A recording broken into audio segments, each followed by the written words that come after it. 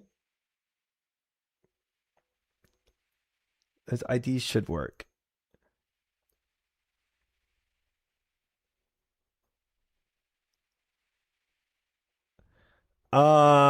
This is fine. I think what I have is good. Let's see what white loot I got. Bloods. You just gotta get crabbed about 100 more times and you'll finally understand them.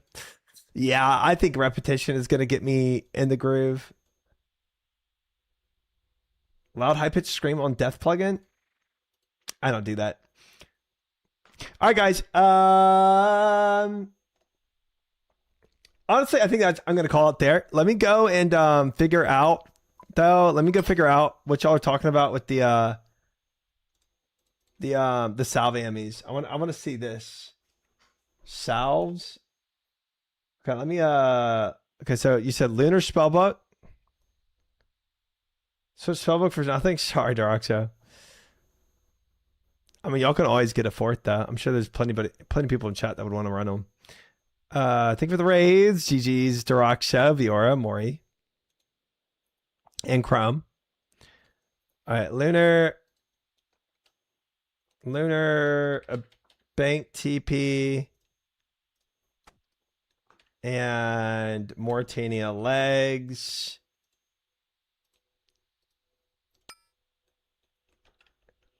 Lunar pick, chisel, Mauritania legs, bank TP. This for Glassmake might have string on it. We'll see.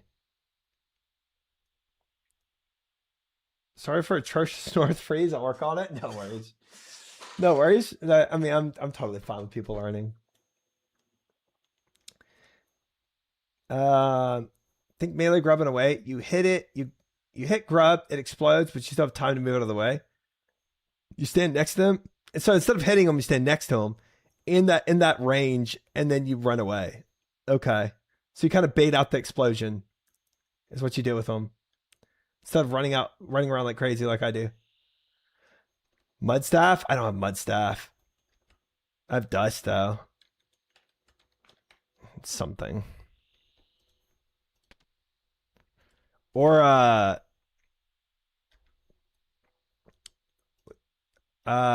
do actually I don't want to use water runes, so let me use my Kodai. I want infinite water runes.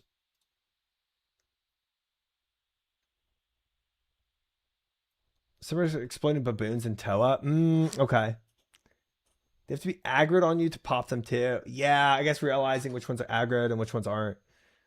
You want one empty tile between you and the crabs that following you. So you don't get inside their range. Want one empty tile between you and the crab that following you, and then you can run away. Okay. Could I with string jewelry animation? Oh my gosh, don't make this weird. Okay, we can do string jewelry.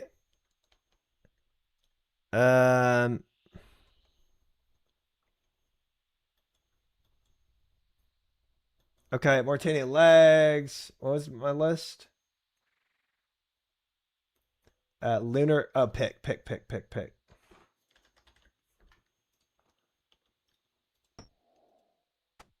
Oh, but I can't do pick. Oh, I can't do Kodai and pick. So if I'm doing this one, chisel, not pick. Oh. Okay. Cool. All right. So we should be good with this. All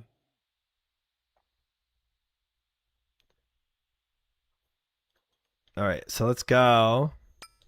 Nope. Bergdarat. Here's the clip. Did you not just see me get that Wordle in too, bro? Like, are you not impressed? Right, so, listen everyone. Listen up.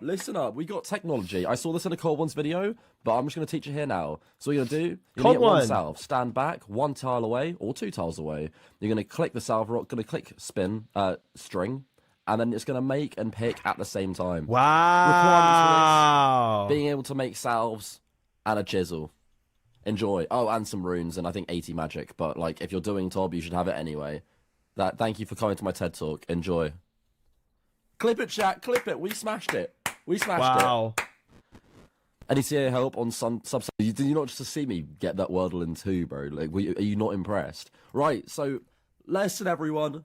Listen up. Listen up. We got technology. I saw this in a Cold Ones video, but I'm just going to teach you here now. So you you're click gonna this string? You're going to get one salve. Stand back, 1 tile away, or 2 tiles away. You're going to click the salve rock, going to click spin, string, and then it's going to make and pick at the same time.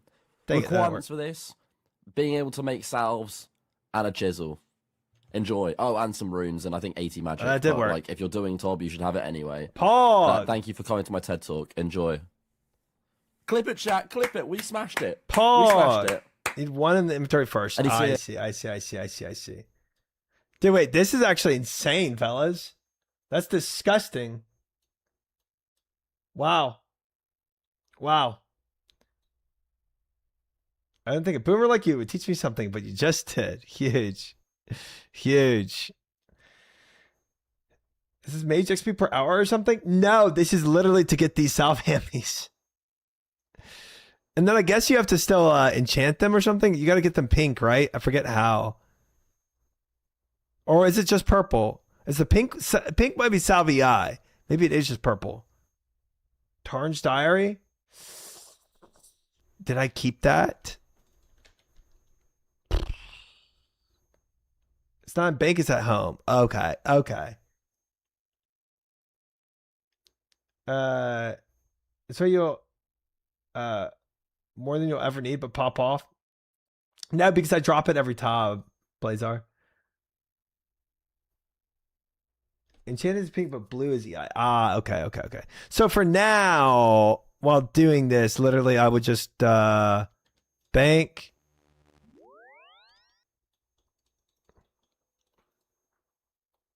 Drop these off.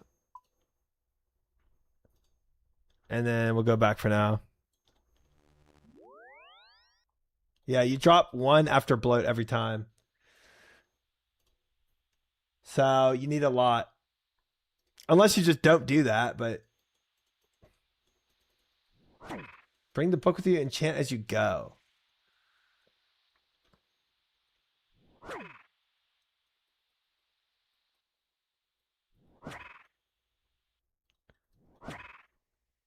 Enchant is fast, so it does a whole inventory in 1 click. Don't bring book. Okay. What is this pathing? Me reading while I'm clicking around. No, Leo. Take a hint. Holy cow. Easy. Bring book because it's healthy to make reading a habit when you have downtime. I mean, if I had book in inventory, it would be 1 less per drop off, but then I could do it while I'm running around. I mean, it's not bad. I see the idea. Wait till you hold this tech over Sorako's head. Sorako's not coming back to top. He doesn't need these. I'm gonna be the only guy on top. Sart needs scythe. Does he need scythe for GM? I don't know if he does. Try fly. I don't know if he does, fellas. Duo top combat achievement. So I think getting GM, he needs perfect top for GM. Sart is gonna get GM 100%.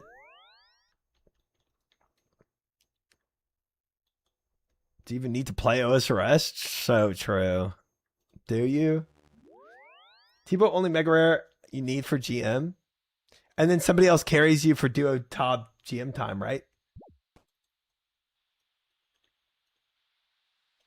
He doesn't need it when he's going to get boosted. I mean, he could get boosted on the duo GM time. And then everything else he can do himself. Sard gets GM before try scythe. I stopped doubting Sard a while ago. You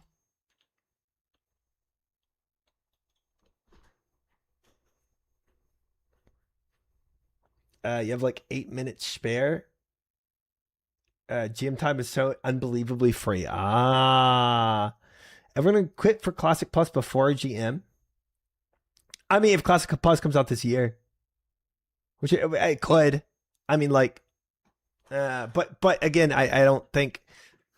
Even if me and Sard go and play Classic Plus, we'll be back probably this year if it came out this year. You don't have yourselves in your bank, pleb. Yeah, so I sure Sard might step back in time to get GM Tob time once, but other than that, he's not stepping back into Tob. So he does not need this.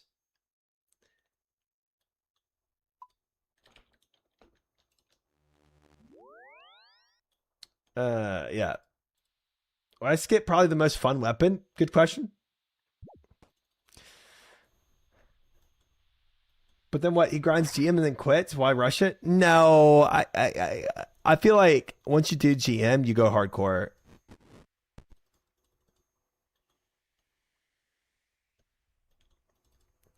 It's gonna be more than that for a perfect Tob.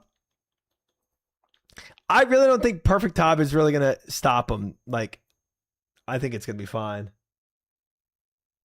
Super GM tasks.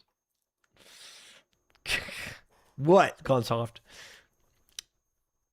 You can die to the spirit tree again. That is where he lost his. Sard will need to learn to PK if he ever wants to be an all-star. I mean, yeah, but I bet Sard gets in the all-stars thing next year. Level 3s can do perfect Tob. Perfect Tob is free. Interesting. Told Triumphant you do Tob blindfolded with one hand behind your back. He is a streamer. He'll just get the best players to do the hardest group CMs with. I mean, yep. That will happen. He does not need a scythe and he does not need Tob. So, I mean, say what you want, but like he's not going to be back in Tob. Randy has a video of his level 3 getting it a ton of Tob combat achievements. Level 3 getting GM time in Tob is insane. You can wait out of the rooms like you can in Toa.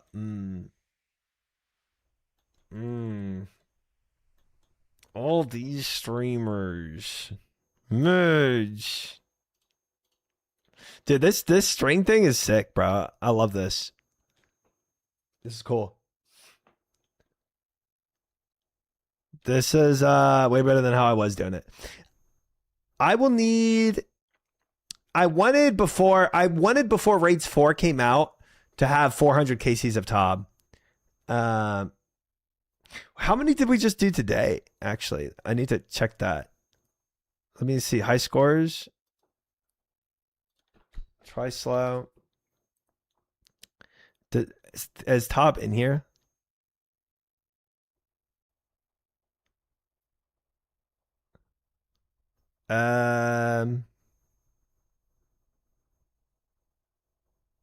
Temporos. I don't see it. Below Leviathan? It's alphabetical? Okay, well. I was in the T's. The Corrupted Gauntlet. The Huey. So it should be after Huey. Leviathan. Oh, there it is. 25. These kind of fricked my brain up. I'm not gonna lie. 1 second. So I did 20. So I'm at 25 before today. But I logged. So this is not even gonna be that accurate. I logged after 1 though, and I only did 3 today. So I should be at my combat log should show 28. I did 4 today. Because I did 1 before the log. 4 makes sense. I think I did do 4. So I was at 24, so I need 34 for this to be done. I already marked that. I'm trolling. I did 3 and you guys did 1 more. Yep, exactly that. Exactly.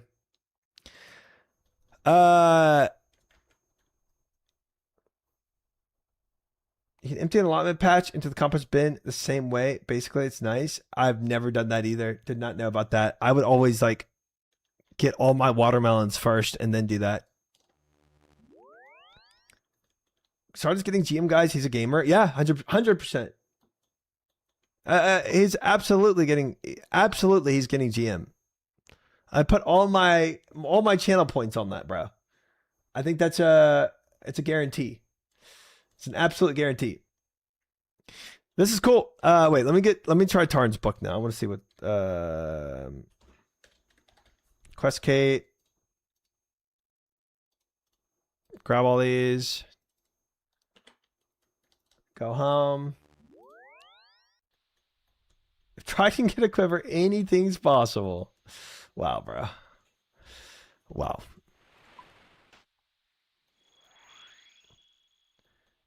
Expect Leviathan to be the hardest to start because it's both pattern memorization and fast reacting. It'll be interesting. It'll be interesting to see what stumps him and what doesn't. I'm guessing it's in here. Oh boy.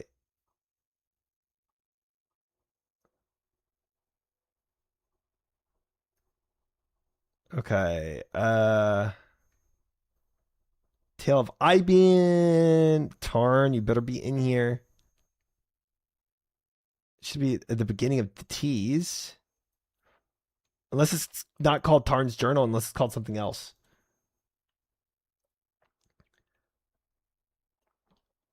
Start 100% has a perseverance. 100%. Oh, is it Diary of Tarn?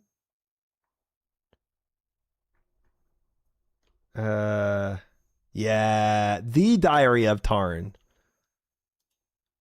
And if we read it or use it, nice, clean. Okay, easy. It's a lot more bloats for us. The clip of him getting perfect team is so funny. He got unbelievably lucky. Hey, that's kind of like a soul that everybody gets lucky on the first one, I'm sure. Nice. We got so many bloats. So many more bloats with this. Thank you, chat.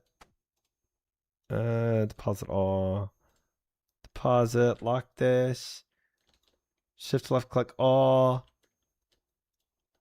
Shift or left click, swap, use, bam. Efficiency.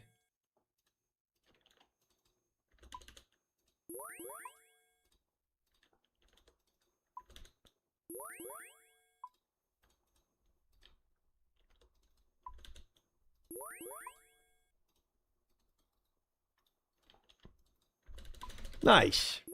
Now we can do a whole lot more tobs before we ever have to do that again. Pog. If I destroy this, it'll just appear back in my library, right?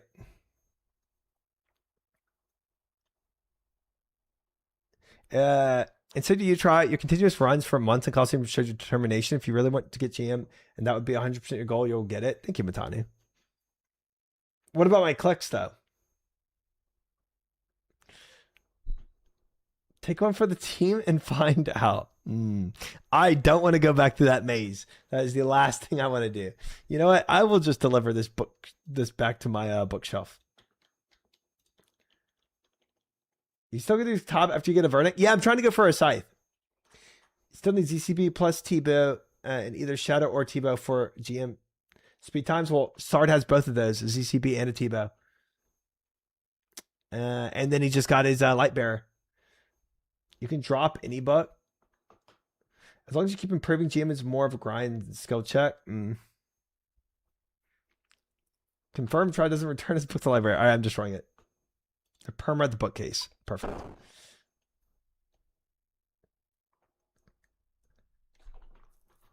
Well, I'm sure it does, Cast Iron. I'm sure it does. It better.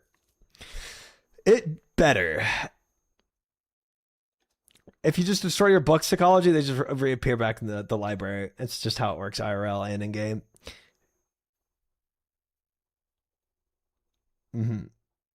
Realistically, most people who PVM can get a GM. It's whether or not it's worth the flex or not, which most people don't agree with, hence don't do it. I see. Too much of a time sink. Oh, Swizzles, I need to go and do those, honestly. Wait, you actually did it? Yeah, they're perma in the bookcase, you said. It's all good. All good. I was joking like time I told you could swap Chronos seats for Addis. Yeah, I never even tried that. Never even tried that.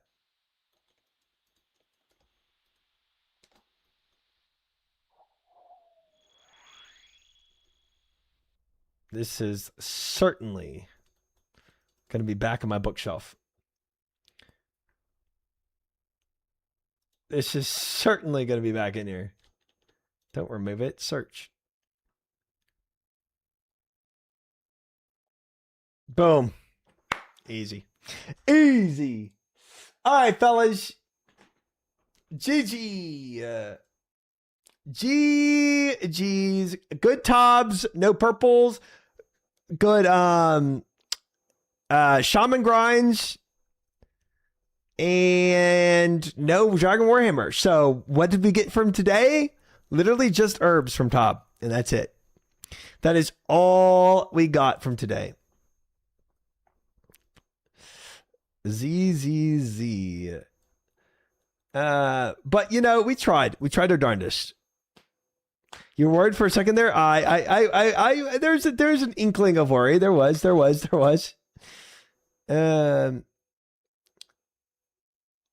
Who is on 5-minute herb run? I'll do it later. Oh, is Maester live right now? I'll read Maester. He is. Sure. Raid Maester TV. There we go. Cool. Fellas. Only a 7-hour stream. That's the usual. Anything over 7 hours is just me doing more. Because I want to. Since when are you a part-timer? Thank you guys very much for hanging. Appreciate all of you. I'll be live again tomorrow for more of the goals. We did some top KCs and all the shamans for the goals. So probably tomorrow we'll probably do like the fletching and then some Araxor. Honestly, Araxor is definitely going to be on the list. So that needs to start now because that's going to be a big task. Thank you guys again for hanging. Appreciate all of you very much. I have seen that Gonsoft. I have seen that meme. Good night. And I'll see y'all tomorrow. Good night, Ketamine, Matanu, Log, Viora. Thank you for the raid. Of course, thanks for coming. Rorsch, Cast Iron, Gonsoft, Cypher, Crazy, Cast Iron, B Rising, Grunstang, Maury, Swizzles, Dalt, Daberson, Deroxo, Albatross, any other lurkers out there, Reki, Meow. Good night, everyone. Good night. I'll see y'all tomorrow. Probably back to my normal time, 7 p.m. CST. See y'all then. Bye.